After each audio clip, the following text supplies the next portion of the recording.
मग वैकुंठ नगरी आधी रचिली पंढरी मग वैकुंठ नगरी जेव्हा नवते चराचर तेव्हा होते पंढरपुर आधी रचिली पंढरी मग वैकुंठ नगरी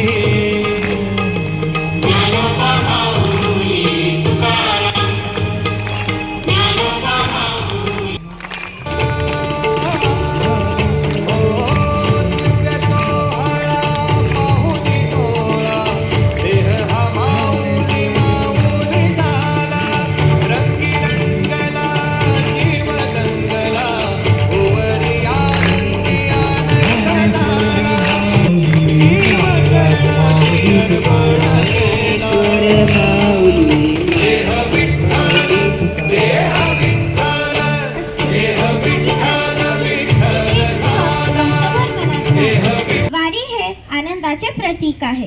हाच आनंद वारकऱ्याला त्याच्या रोजच्या कामासाठी बळ देतो. या वारीत लाखो लोक सामील होतात. आपले घरदार कामधंदा सोडून ते वारीत सामील होतात. या वारीच्या वाटेवर न चांगली राहण्याची व्यवस्था न झोपण्याची सोय, पण तरीही ऊन वारा पावसाची पर्वा न करता लक्षावधी वारकरी एका विठ्ठल गुंतलेली असते. यातून मिळणारा आनंद हा काही निराळाच असतो. वारीमध्ये वेगवेगळ्या जाती जमातीचे लोक, गरीब श्रीमंत हा भेद विसरून सहभागी झालेले असतात.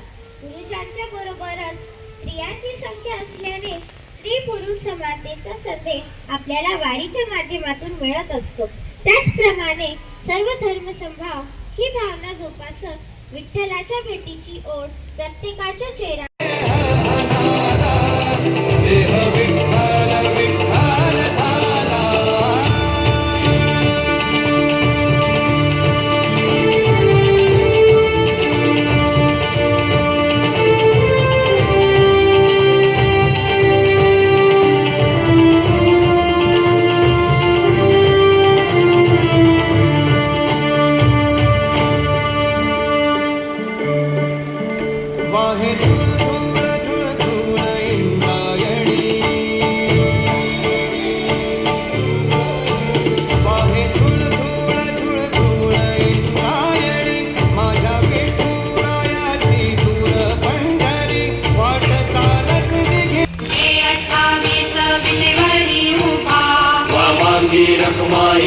दिव्य शोभा पुंडलिकाचे भेटे परब्रह्मा लेखा चरणी वाहे भीम उद्धरी जगा जय देव जय देव जय देव जय देव जय पांडुरंगा हो हरी पांडुरंगा रखुमाई वल्लभा राईच्या वल्लभा कावे जीव जगा जय देव जय देव तुळशी माळा गळा करते उनिकटी कासे पीतांबर कस्तुरी ललाटी देव सुरवर निदेती भेटी गरुड हनुमंत पुढे उभे राहती जय देव जय देव जय देव जय देव जय पांडुरंगा हो हरी पांडुरंगा रघुमाई वल्लभा राईच्या वल्लभा पावे जीवलगा जय देव जय देव